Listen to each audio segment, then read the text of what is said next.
Magandang araw po sa inyo lahat mga viewers. Ako po si Rebecca Mendoza. Ako po muli magsasagot ng mga 10 mga katanungan. Meron po ako ditong hinandang props. Itong props na ito ay naglalaman po ng mga 10 mga tanong. Ang gagawin ko po dito ay bubunutin ko po ito pa isa-isa. Babasahin ko po ang mga tanong at ito po ay sasagutan ko hanggang sa makomplete ko po ang lahat ng mga 10 questions na ito. Itong mga questions na ito ay matagal ko na po itong inipon sa aking notebook. Ako po ang lahat na nag-effort na mag-search at magsagot ng mga tanong na ito. Anyway, ito po ay pang 36 videos ko na po ito sa Q&A at ngayon po ay magsisimula na po ako.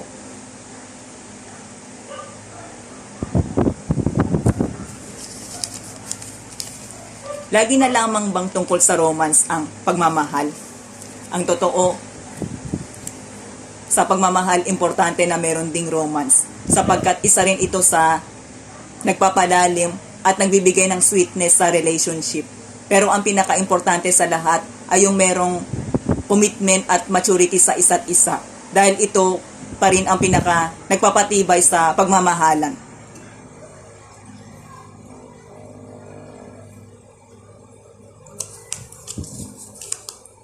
Kailangan bang ang sweet ay maging bitter?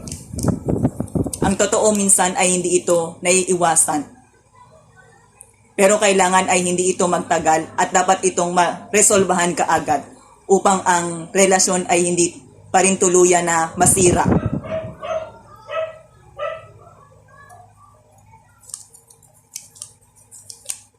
Kapag alam mo kung ano ang mangyayari sa hinaharap, anong paghahanda ang gagawin mo? Kapag alam ko kung ano ang mangyayari sa hinaharap, ang gagawin ko ay mas lalo akong magiging maagap, alerto, wala na akong oras na sasayangin pa. Halimbawa, kapag nalalaman ko sa buhay na unti-unting darating ang kahirapan, ang gagawin ko ay mas lalo ako magsisikap, magtitipid ng tama, mas lalo kong pahalaga ng aking kalusugan. Sa anumang bagay, kapag nalalaman natin ang hinaharap, ay importante na ito ay dapat nating paghandaan. Ito man ay badya o mabuti. Kung ito ay badya, ay dapat ay mas lalo tayong mag-ingat at mas lalo tayong magdasal. Kung ito ay mabuti, ay dapat ay mas pag-igihan pa natin ang ating pagsisikap para mas maging maganda pa ang ating patutunguhan.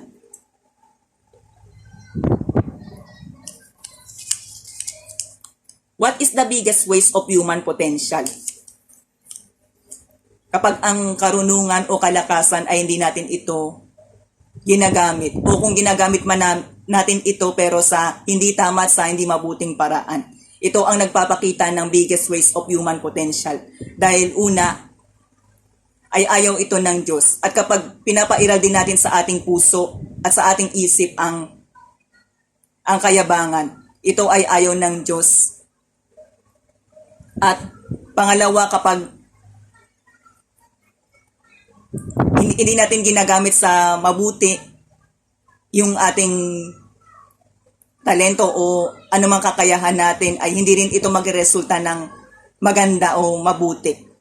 At kapag hindi tayo kumikilos, lalo na kung alam naman natin ito, ay hindi rin ito magresulta ng maganda.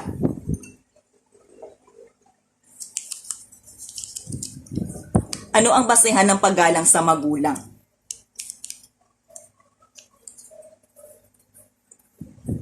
Ang basehan ng paggalang sa magulang ay kapag hindi natin sila sinasagot ng pabalang.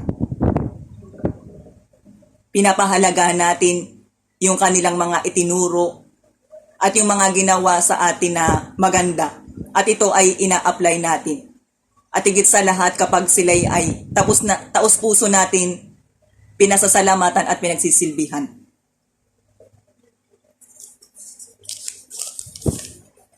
Kailangan bang matalino para totoong matuto? Ang totoo, napakahalaga ng pagiging matalino para tayo ay matuto. Sapagkat kapag tayo ay matalino, ay mabilis natin naiintindihan ang mga bagay na gusto natin malaman o maintindihan. Pero ang pinaka-importante pa rin sa lahat ay lagi pa rin tayong humble. Pinipili natin maging maingat sa mga desisyon na ating ginagawa. At sinisikap natin mag-improve araw-araw. Kapag ito ang pinipili natin gawin, ay mas lalo pa tayong matututo sa buhay.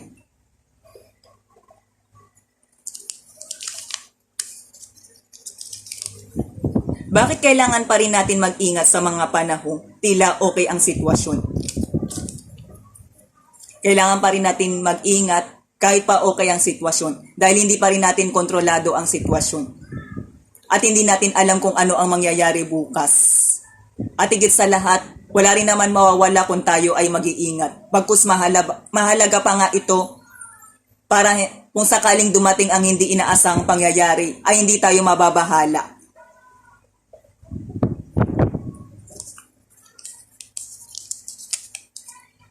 Kailan dapat ilabas ang tapang ng isang tao? Kapag nakakasiguro siya na tama at makakabuti ang kanyang gagawin. At kapag siya ay nasa tamang katwiran, ito ang tamang pagkakataon na dapat niyang ilabas ang kanyang katapangan.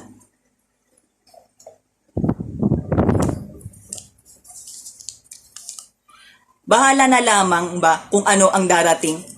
Ang ganitong kaisipan ay sadyang hindi tama sapagkat nagpapakita ito ng katamaran, lalo na't kung tayo ay wala namang kapansanan at malakas pa. Dahil kaya nga tayo binigyan ng pag-iisip para ito ay ating gamitin at binigyan tayo ng kamay para sa paggawa. Gayunpaman, kahit nga ang mga tao na merong kapansanan ay kailangan pa rin kumilos at gumawa, lalo na tayo na wala namang kapansanan at malakas pa. At ang sabi nga sa aklat ng Biblia sa Kawikaan ng 16:3, iukol mo sa Panginoon ang iyong gawa at ang iyong mga panukala ay matatatag. Ibig sabihin nito ay kailangan din natin kumilos dahil ito talaga ang batas ng buhay. At binigyan tayo ng Diyos ng karunungan at kalakasan para ito ay ating gamitin. Ang dapat lang kapag tayo ay gagawa ng anumang bagay ay tiyakin natin na ito ay tama at isulit natin sa Panginoon ng ating mga ginagawa at lagi tayong humingi ng gabay sa Kanya.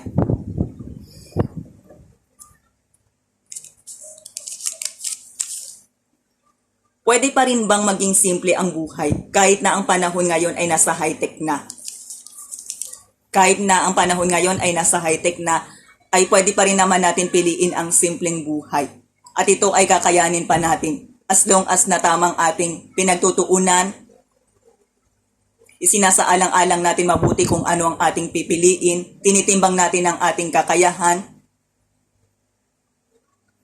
sinisikap natin